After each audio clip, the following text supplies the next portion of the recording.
Eh bien, on va démarrer. Donc, Johan, bonjour. Euh, très Bonjour heureux Patrice. de, très heureux de t'avoir ici maintenant interviewé. Voilà, on renverse un petit peu la situation. Alors, Johan, tu es à la base le créateur, le fondateur, le penseur de My Holistic Team. J'aimerais déjà que tu me dises qu'est-ce que My Holistic Team de ton point de vue. Et qu'est-ce qu'a donné, d'où vient ce désir, cette vision que tu as d'avoir créé? Donc, tu vas nous parler de My Holistic Team, mais tu vas nous parler de la genèse. Qu'est-ce qui a fomenté à l'intérieur de toi pour que tu en arrives là? Alors, merci de me poser la question parce que c'est presque le projet d'une vie, je dirais. En fait, depuis très très longtemps, je m'intéresse aux approches alternatives, aux innovations humaines, tout ce qui se fait en recherche scientifique fondamentale, le développement personnel, bien évidemment. Moi-même, j'ai un marmite depuis longtemps. J'ai appliqué ces préceptes sur moi-même. Et j'ai un passé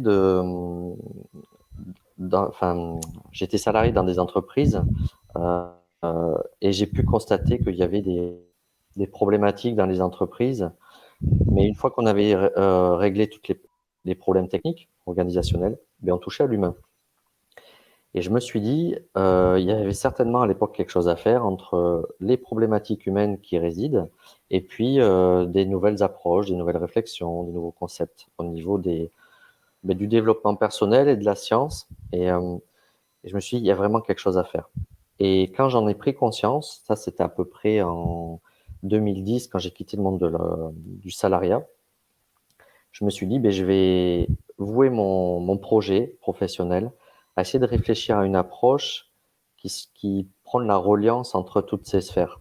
Et pour aider les entreprises à engager des projets de transformation et où on remette beaucoup plus d'humain et de conscience et d'ouverture d'esprit euh, pour trouver un équilibre entre les performances économiques qui sont nécessaires et surtout des performances sociales, c'est-à-dire l'épanouissement des collaborateurs dans des organisations.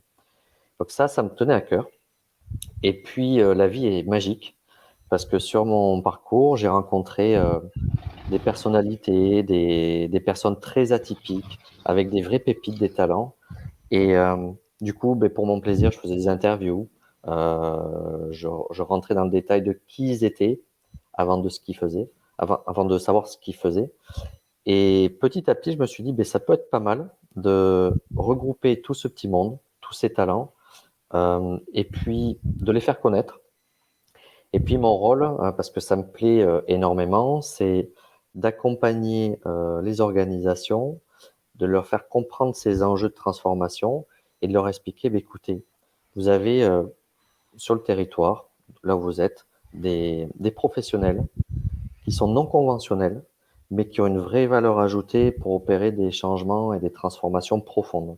Et pas juste en superficie, parce que c'est ça auquel on assiste aujourd'hui.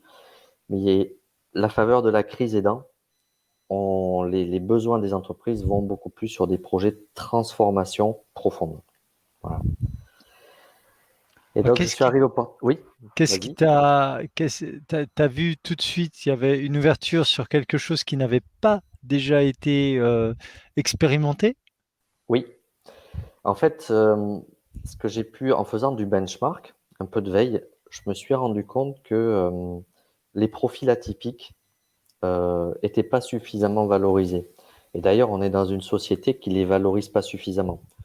Des gens qui ont par exemple une sensibilité artistique où, eh bien, en fait, on les cantonne dans des carcans, mais on les amène pas à collaborer avec le monde socioculturel, de l'entrepreneuriat, etc. Et le hasard a fait que les experts que j'ai rencontrés ont beaucoup, pour la plupart, une vraie sensibilité artistique. Et donc, ça, c'est quelque chose qui me plaît énormément parce que j'ai découvert la profondeur des arts, ce que ça peut apporter en termes de développement humain. Et par ailleurs, je m'intéresse aussi aux anciennes civilisations et ces traditions primordiales autour des arts. Donc, je me suis dit, c'est le moment dans notre monde d'amener, de remettre les sensibilités artistiques et les arts mais de garder cette approche analytique, rationnelle qui est dans les entreprises et d'en faire un consensus pour répondre à ces enjeux.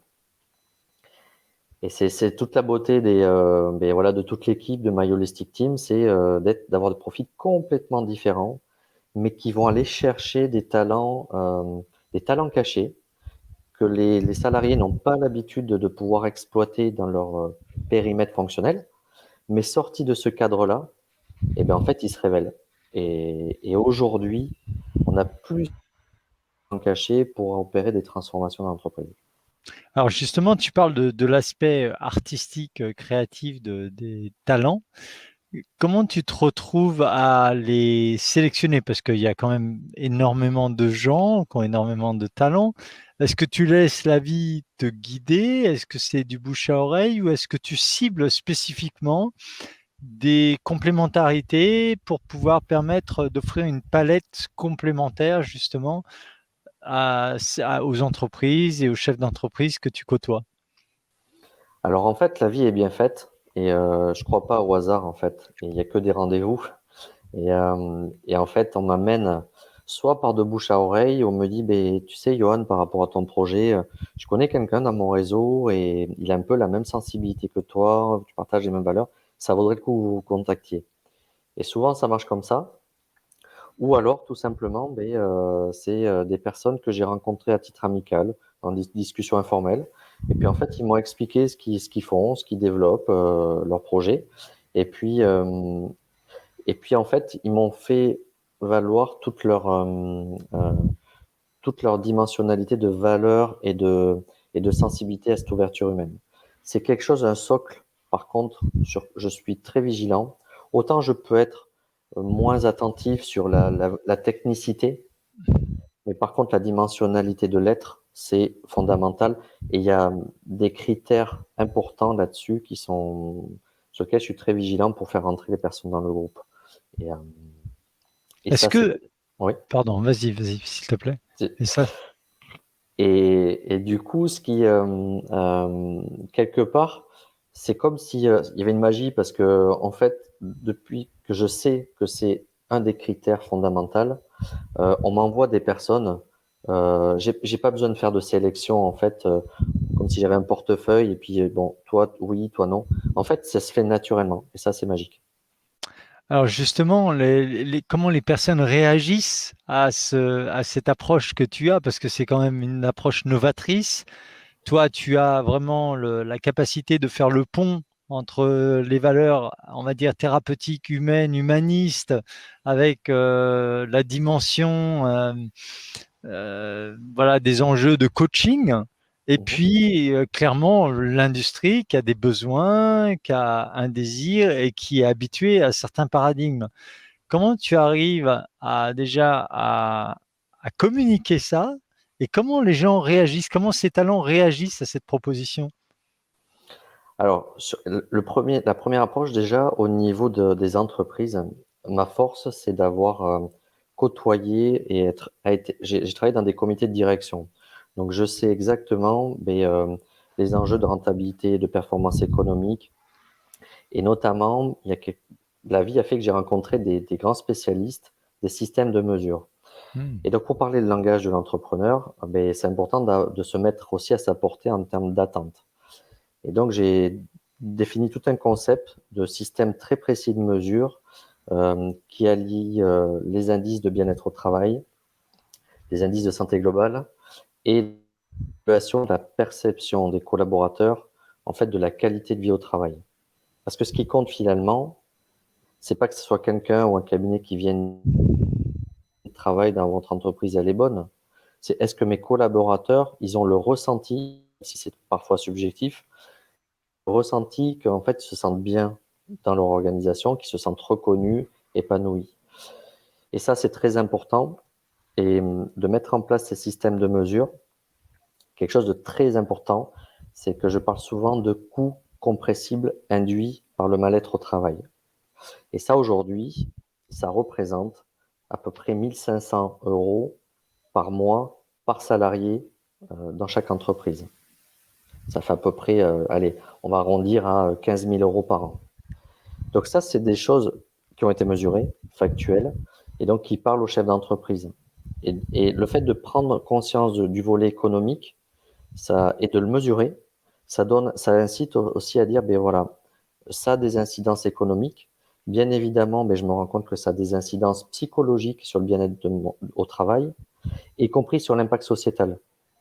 Parce qu'on est dans ce changement en fait de paradigme dans les entreprises. Donc ça, c'est un langage que je tiens et qui est du cerveau gauche, hein, l'approche analytique rationnelle qu'il faut avoir. Et ça, il faut pas le mettre de côté. Et à côté, pour répondre à l'autre partie, c'est qu'il y a des collaborateurs dans les entreprises qui expérimentent des démarches individuelles de bien-être, qui vont voir des thérapeutes, ils essayent de se prendre en main. Et en fait, ils arrivent dans l'entreprise et en fait, ils attendent à ce que l'entreprise aussi soit une continuité de leur travail individuel. Ouais. Il y a une vraie, pas pression, mais une vraie attente des collaborateurs auprès des gouvernances pour dire, voilà, je fais ce travail individuel. Est-ce que dans l'entreprise, je peux aussi retrouver et faire des complémentarités avec ce que je fais individuellement? Et ça m'a aussi conforté dans cette idée que ce qu'on propose avec My Holistic Team, c'est une approche globale un peu pour démocratiser, vulgariser et faire prendre connaissance aux gouvernances et aux collaborateurs, mais qu'est-ce qui se fait en fait comme approche? Et puis chacun va se mettre en résonance avec ces approches et dire ça me parle, j'ai envie d'aller travailler collectivement, et puis après j'ai envie d'aller travailler individuellement avec, après on n'est plus dans le développement personnel, on est dans la thérapie. Bien sûr. Mais ça, c'est de l'initiative individuelle.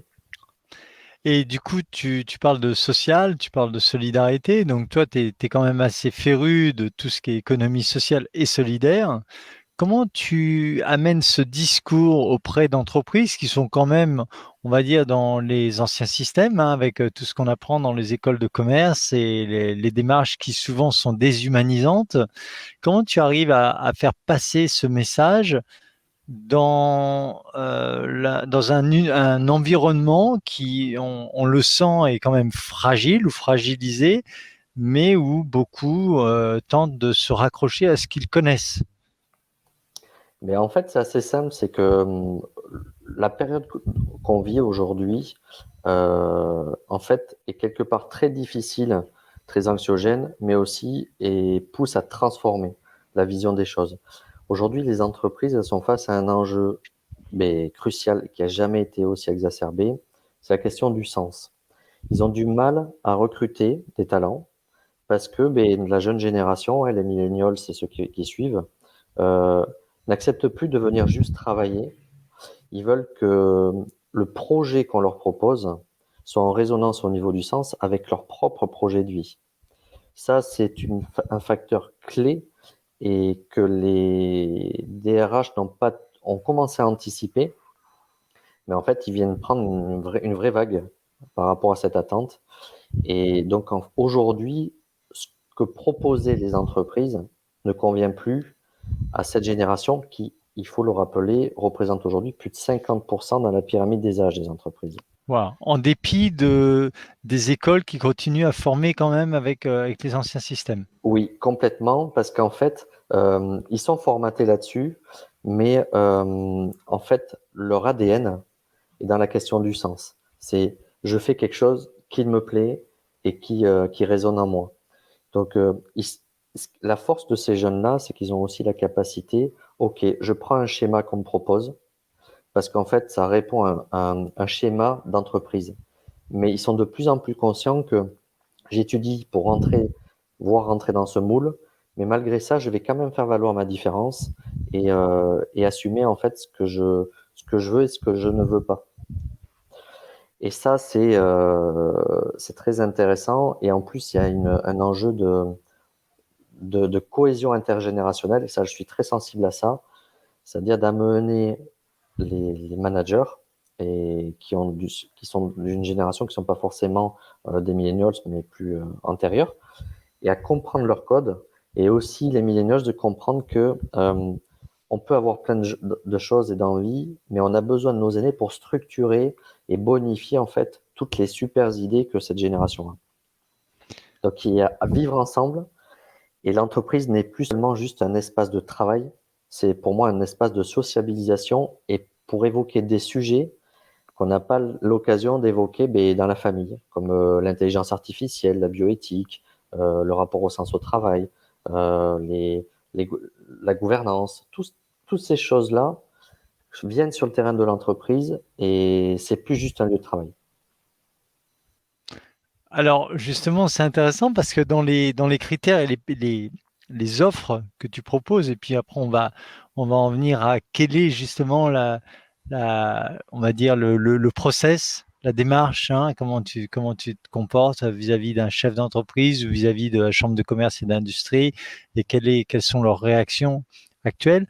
Ce qui m'intéresse aussi, moi, c'est de voir que dans My Holistic Team, il y a différentes valeurs qui sont mises en avant, une valeur humaniste, une valeur de coaching, une valeur aussi spirituelle.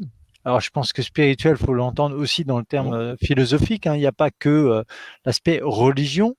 Il y a la prise en charge de soi, de l'esprit face à la matière. Donc ça, c'est quand même très très important de prendre en compte, que ce soit avec la recherche de la dimension de la physique quantique dans laquelle tu t'intéresses et puis qui aura sa place.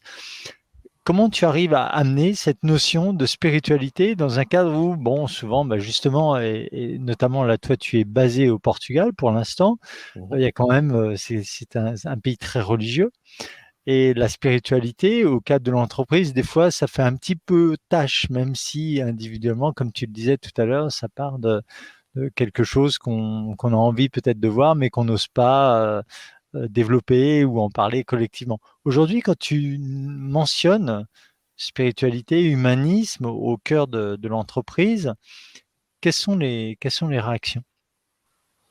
Alors les réactions, en fait, elles sont proportionnées en fonction du prisme de lecture de chacun. Moi, ce que j'essaye de faire, mon travail, c'est depuis très longtemps d'ailleurs, comme j'ai côtoyé différentes sphères, y compris politique aussi, par le passé, en tant que communicant. Donc, en fait, ce que j'essaye de faire, c'est que très tôt, quand j'ai un interlocuteur, que ce soit individuel ou en groupe, j'essaye d'évaluer où ils sont positionnés dans leur système de croyances et de sémantique aussi, pour que je puisse me mettre à leur portée. En fait, je suis vraiment dans cette logique en disant, je fais un effort pour me mettre à leur portée, pour qu'on puisse parler le même langage, parce que finalement, ces questions de spiritualité, moi, ce qui compte, c'est de les amener sur les choses très pragmatiques. Bien sûr. Exemple, un manager qui est en conflit perpétuel avec un de ses collaborateurs.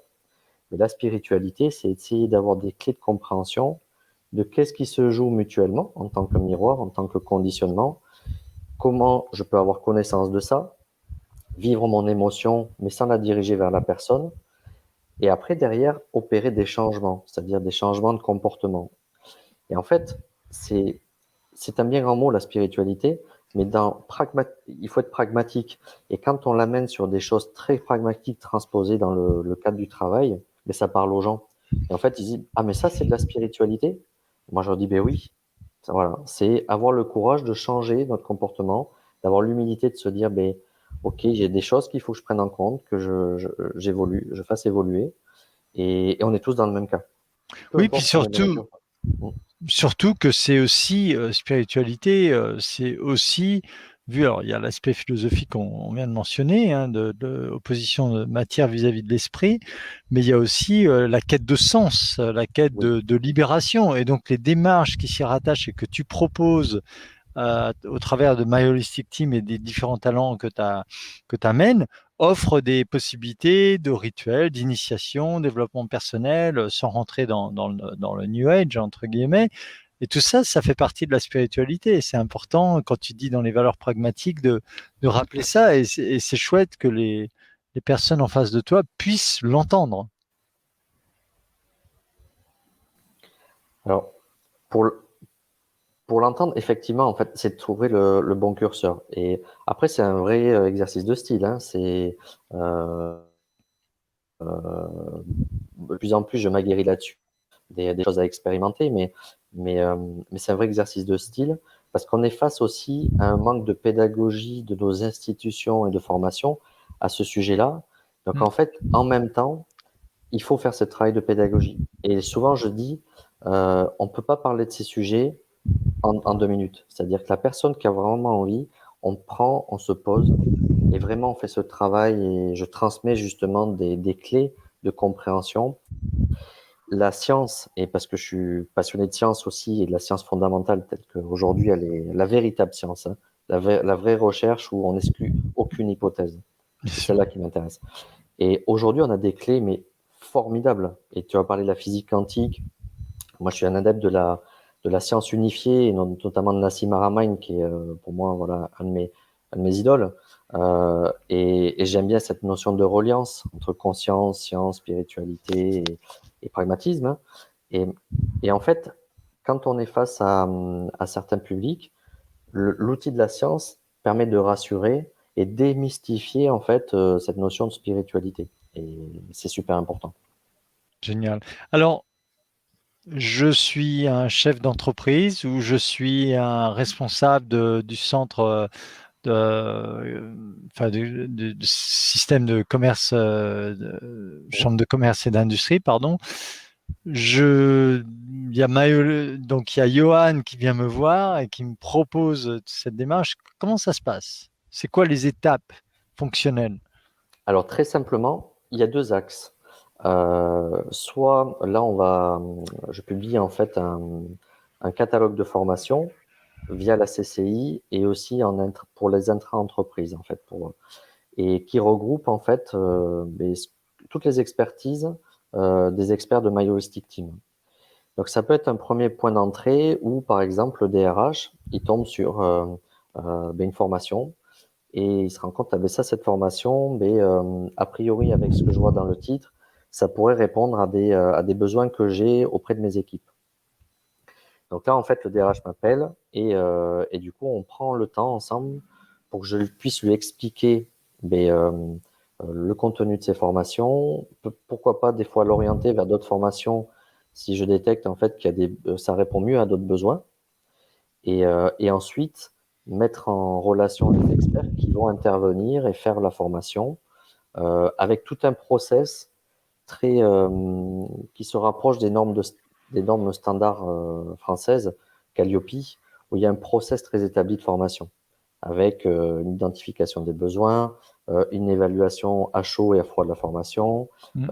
et puis après, on fait une boucle d'amélioration continue. Il y a soit ça, ou alors l'autre approche que j'aime bien aussi, c'est l'entreprise a des besoins. Ils savent qu'il y a plein d'approches que j'ai dans ma boutique et des experts. Et ils se disent, voilà, je, je viens faire un audit pour identifier en fait les axes stratégiques sur lesquels ils veulent intervenir. Et du coup, en résultat d'audit, on va ensemble identifier quelles sont les priorités sur lesquelles ils veulent travailler avec une temporalité, hein, 6 mois, 1 an. Et en fonction de ça, je vais leur proposer, faire des préconisations d'approches coordonnées dans le temps, avec une logique structurée et avec bien évidemment les experts qui interviennent. Et ensuite, je fais tout le suivi d'accompagnement avec les experts dans l'entreprise et on met en place ces systèmes de mesures que j'ai évoqués précédemment pour dire la chose suivante. On met un programme d'accompagnement qui va Mm. correspondre à une transformation. Mais par contre, on met des outils de mesure pour vérifier l'efficacité de ce qu'on a mis en place. Et au bout de 3 mois, 6 mois, on fait un reporting. Je fais un reporting sur plein d'éléments et notamment, on regarde les indicateurs, comment ils ont évolué et on ajuste. Ça permet d'avoir une approche pragmatique, rationalisée, tout en ayant une démarche d'ouverture sur d'autres approches. Et ça rassure. Ça rassure. Et puis au moins, ça permet à chacun de voir où on va. Ça sert de gouvernail. Et ça, c'est très important. Et il y a un autre élément que je suis en train de tester, de mettre en place, c'est de faire une approche avec une triptyque des jeunes étudiants, d'écoles de commerce, d'ingénieurs, l'entreprise et ses approches holistiques. Et, et d'amener des équipes de l'entreprise hors les murs pour les amener à travailler sur des projets qui vont les faire réfléchir sur les composantes du développement durable, Mm. et les faire travailler sur des talents cachés qu'ils n'ont pas l'occasion de pouvoir développer parce qu'ils sont dans un périmètre fonctionnel de l'entreprise. Et ça permet aussi de travailler avec de l'intergénérationnel. Donc avec des projets hors les murs, en appui avec des écoles d'ingénieurs et l'entreprise et notre équipe, My Holistic Team, on développe une approche vraiment holistique et une ouverture d'esprit qui est hyper importante. Super. Alors aujourd'hui, c'est magnifique. On a ce cadeau donc qui nous arrive tout droit du Portugal et franco-portugais, mais on sait que c'est exponentiel.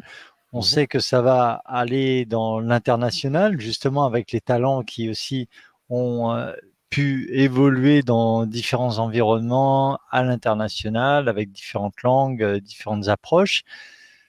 Tu souhaiterais communiquer quoi là maintenant à ceux et celles qui nous regardent?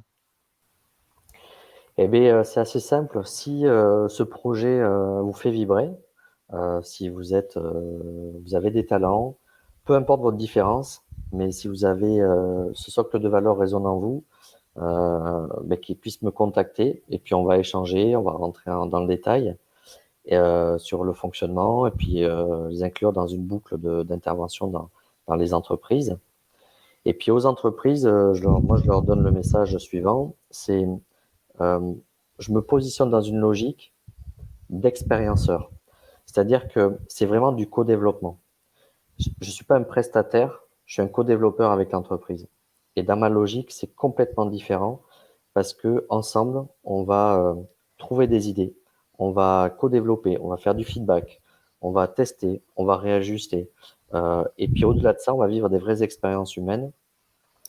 Et ça m'amène aussi à évoquer autre chose. C'est que, je cherche ces types d'entreprises. En fait, ces entrepreneurs, ces véritables entrepreneurs, parce que pour moi, les véritables entrepreneurs, ceux qui osent sortir des frontières, des sentiers battus, qui osent entreprendre quelque chose de nouveau, avec des risques mesurés, bien entendu, mais qui osent entreprendre. Et ça, c'est ces personnes que je souhaite cibler. Et puis aussi, je souhaite aussi cibler des personnes qui sont allées au bout d'un système, qui sont en train d'ouvrir les yeux, qui sont un petit peu perdus et qui se disent comment on fait pour transformer ça. Et ça me plaît aussi parce que il y a des gros enjeux systémiques, collaboratifs, collectifs auxquels il faut répondre et ça me plaît beaucoup. Super. Bah Et écoute, il y a aussi, et c'est pas terminé, parce non, qu'en fait, il y a vraiment j'allais un dire, corollaire. c'est riche et c'est très clairement réparti, on va dire, hein. Mais vas-y, oui, continue. En fait, dans la prolongation de tout ça, comme j'étais formé au coaching, alors du coaching un petit peu différent sur la base du design humain, donc c'est quelque chose qui est très atypique.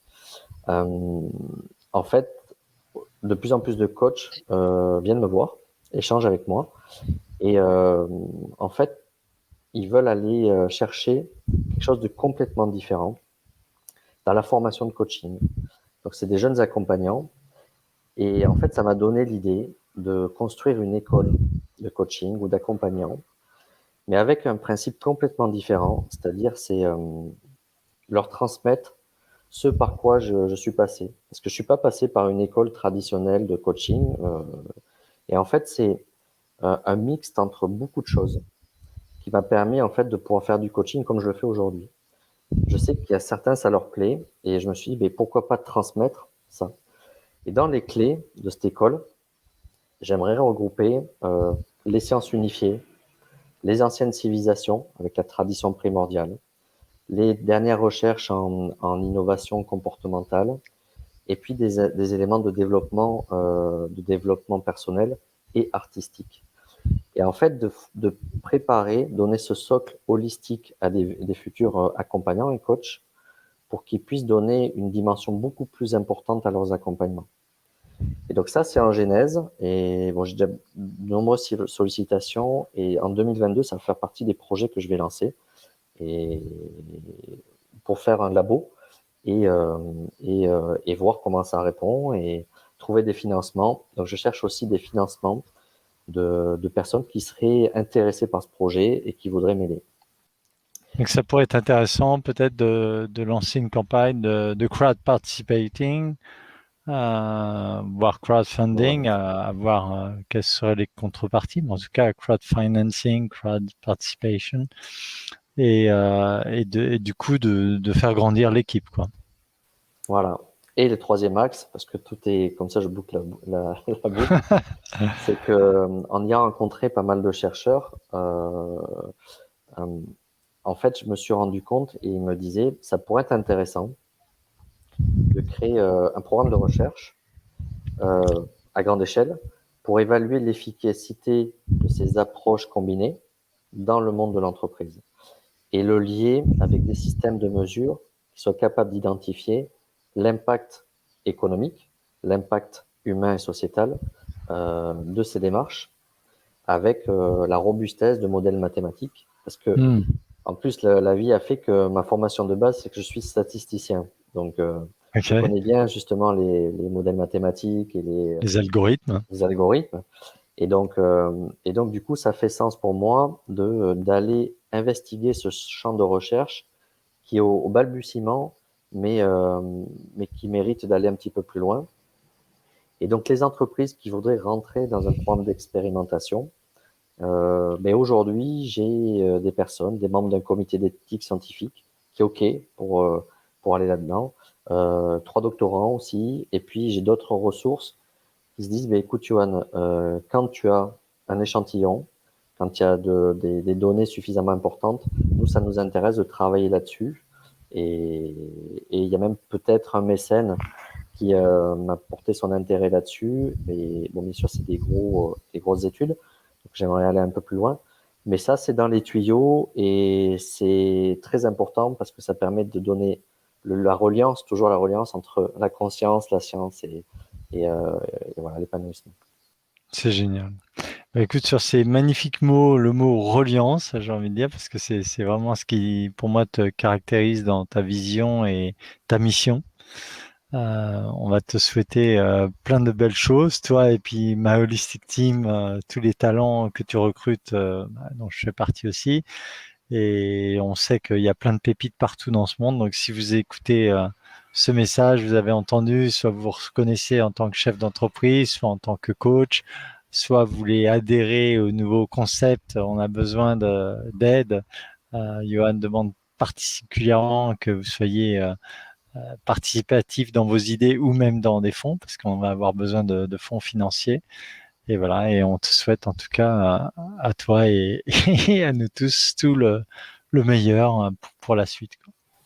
Et merci beaucoup, Patrice. Et je suis déjà très honoré que tu fasses partie de l'équipe parce que tu as plein de talents et c'est vraiment top. J'ai hâte que tu puisses exprimer voilà, dans nos projets tous tes talents. Et il y a une chose sur laquelle je voudrais finir. C'est très récent, ça date d'hier. Un des membres de l'équipe m'a dit, bon, My Holistic Team, ça fait très anglo-saxon. Et il m'a dit, il me connaît, moi je suis un fervent défenseur de la culture et de la langue française. Et du coup, il m'a dit, ben, Team, ça pourrait être un acronyme. Et donc, en fait, ce qui m'est venu, Team, c'est pour tous, ensemble, en amour, avec le monde. Et je trouve Wow. que voilà, c'est du français, ça fait le lien avec le monde anglo-saxon, quelque part la reliance elle est là aussi, et donc voilà, c'est aussi ces valeurs que d'ouverture, d'unité, et donc tous ensemble en amour avec le monde, comme diraient les Canadiens, on tombe en amour, mais voilà, c'est tout ça que je voudrais partager. C'est génial. Eh ben, merci à toi, Johan, d'être venu et de t'être prêté au jeu, puisque d'habitude, c'est toi qui interview. Et puis, on se dit à très bientôt. À très bientôt. Merci Patrice. Au revoir à tous.